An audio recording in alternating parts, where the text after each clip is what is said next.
Hey guys, happy first day of September. Horsing around. As Comet and I stood next to each other, the rest of the farm animals lined up at the race course. Comet arched her neck and then stuck it out straight and long. She was ready to dash. I crouched low too, prepared to run as fast as I could.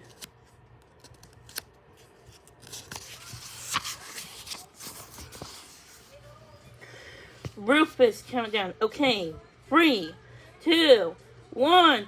Cock-a-doodle-doo! I bounded first, but I could feel Comet's hooves thumping against the ground behind me. Thump, thump.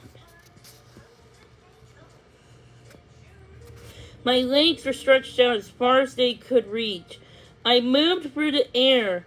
It was almost like I was floating.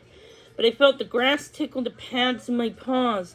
The entire farm zipped by me, or I zipped past it.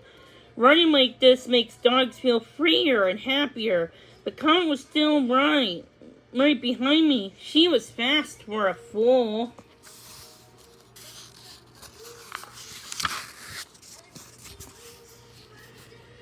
I knew horses were good runners, but I didn't think she would be this speedy. Then Comet wasn't behind me anymore. She was right next to me.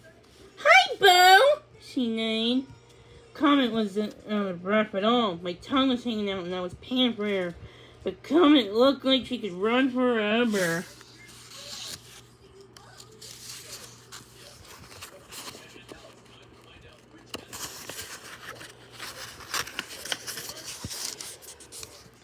She smiled and said, "Bo, can you believe all these animals come to see us?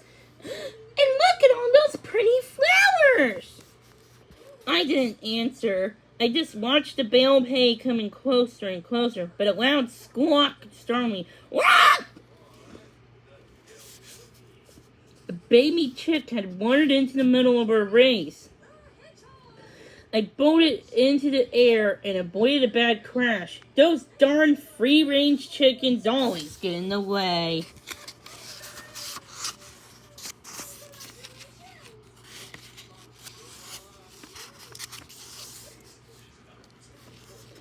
Now Comet edged in front of me. Her legs pumped so fast that I knew the race was over. All I could do was watch her mane stream out and spike up behind her. She then slammed the brakes and stopped. This was my chance. I ran and ran until I reached the bale of hay first. I hopped on top of it, lifted my nose in the air, and howled with joy. Woo! I'm so fast, no little fool could ever beat me. Nanny Sheep stepped out from behind the bale. She wore a frown and bowed in disappointment. Bo, she said, you are behaving foolishly. Bah. A good sports pup never teases other animals whenever you win or lose. I know Comet seems like a big horse, but she's still very young, and she has a lot to do and learn. Now you go and apologize to her. I wasn't sure what Nanny Sheep meant by Comet having a lot to learn. I hung my head in shame. I didn't mean to tease Comet or hurt her feelings. Running just made me feel so good, and winning made me feel even better.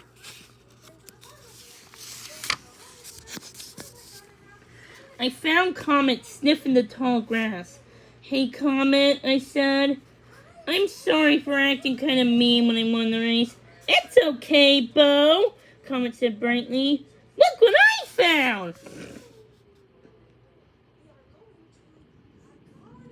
With a toss of her head, Comet nodded towards a butterfly resting on a flower. Its wings slowly fluttering, open and close. "Comet!" I barked. "It's just a butterfly. You stopped running in the race for that?" I could not believe it at all. Butterflies are pretty, but a race is a race.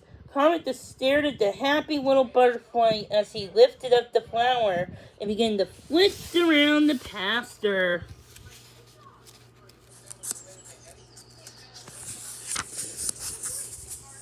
The young horse hopped after it, prancing around with her mouth open. Wow! Comet said until her mouth snapped shut and the butterfly was gone. Oh my gosh! Did you just eat that butterfly I yelped? We don't eat butterflies! Comet looked up at me guilty, then opened her mouth. The butterfly flew out quickly, shaking his head and grumbling under his breath about fools who need to learn their manners. Gosh, this is what Nanny Sheep had meant when she said Comet still had a lot to learn.